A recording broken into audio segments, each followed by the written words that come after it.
Hello guys and welcome back to Aquatic Life and Theme Parks. In today's video I'm going to be giving you your monthly update on the Amazon Aquarium. Now of course this is a bit different to the other monthly updates that I've filmed in the past.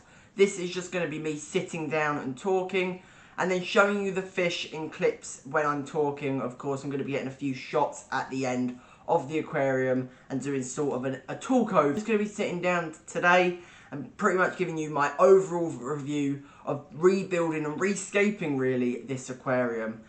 So let's begin. So obviously we did rescape the Amazon tank, and obviously that first little bit of that episode was sort of me just sitting down like this one and talking about what's going on, how it's going to work, what's going to be happening when fish are moving and all of that. And then the second episode we really got our hands dirty by adding in the aquascaping, the substrate system, everything like that, and that was a really fun video to film. Obviously I love aquascaping aquariums, and it was just amazing. I love it how I took my time with it. Obviously if you see in that obviously scape video, you can see me moving rocks in and out of the aquarium, moving pieces of wood in and out of the aquarium. Some of the wood that I bought from the shop I haven't even used yet, and hopefully that will be used in a future project, whenever that will be. But then obviously I got that final piece where I arched it all together and made one big arch with the wood.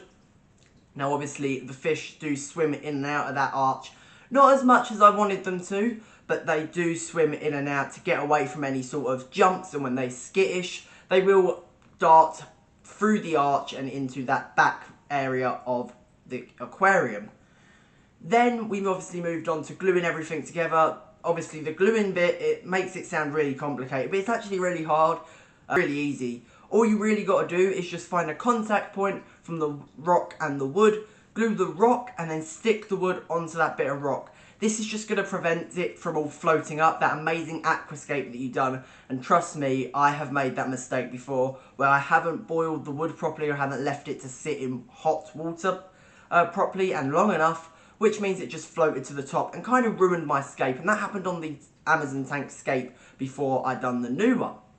Now, when I done that, obviously it didn't float up. I filled it up, I turned the heater on, and then in comes the equipment. I obviously placed the filter and the heater in the corner of the fish tank. I think you can just see it behind me, but it is in the corner of that fish tank, and that filter is starting having a few mechanical problems. So it started pushing out a lot of air bubbles in the aquarium and making this sort of washing machine noise.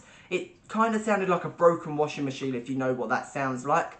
But it just kept on pushing out those air bubbles from one of this little sections to all three of the sections, where it was just pushing out air bubbles constantly.